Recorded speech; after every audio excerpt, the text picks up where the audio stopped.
in the idea of valence electrons. So valence electrons are the electrons that occupy the energy level farthest from the nucleus. Valence electrons are very important because valence electrons determine the chemical properties of an element.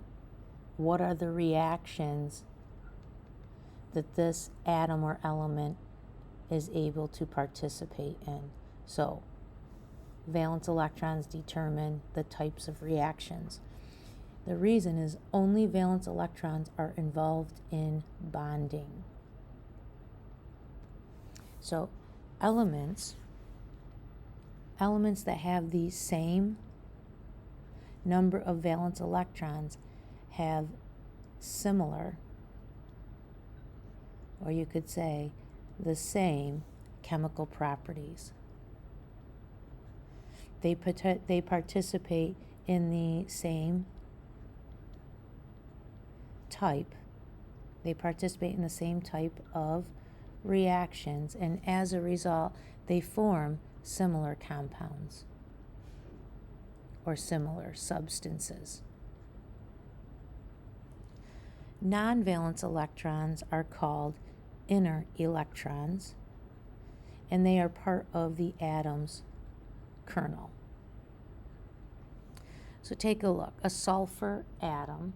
So a common atomic symbol for sulfur would be 32S16.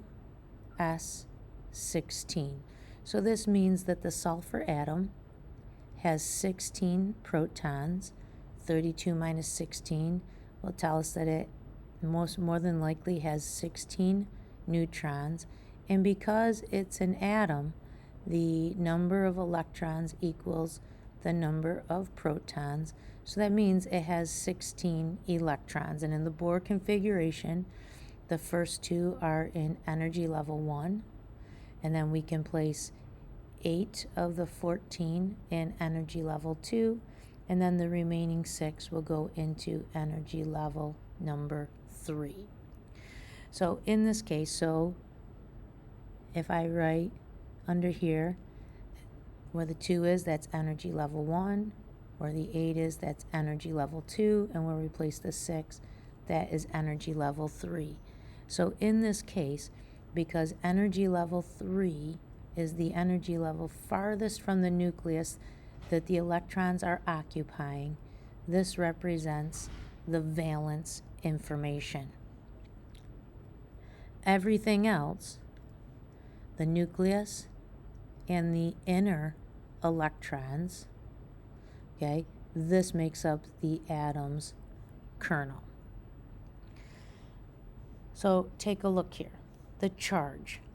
The charge of a particle is based on the electron to proton count. If there are more electrons present, then the particle or structure will carry a negative charge. If there are less electrons present, then the particle will carry a positive charge. So let's look at some ideas about the charge. So the first thing it says is the atom's charge. And if it's talking about the atom, we have to look at the whole structure, kernel and valence. So when you take a look, if you look at all of the energy levels, there are 16 electrons, and then there are 16 protons. So we have 16 negative charges and 16 positive charges. So the net charge of the whole structure is 0. It is neutral. Now, the kernel's charge is the nucleus and inner electrons. So in the kernel, there are still 16 protons, but now the kernel, it is only energy levels, so n equals 1 and 2 only for this structure. So there are only 10 electrons. So we have 16 positive charges, but only 10 negative charges in the kernel. So the kernel's charge is a plus 6 because there are 6 more protons than electrons. And then the last part that we look at is the nuclear charge. So that is just referring to the nucleus. And in the nucleus, there are 16 protons, but in the nucleus, there are 0 electrons. So we only have positive charge in the nucleus, so we have a plus 16 nuclear charge.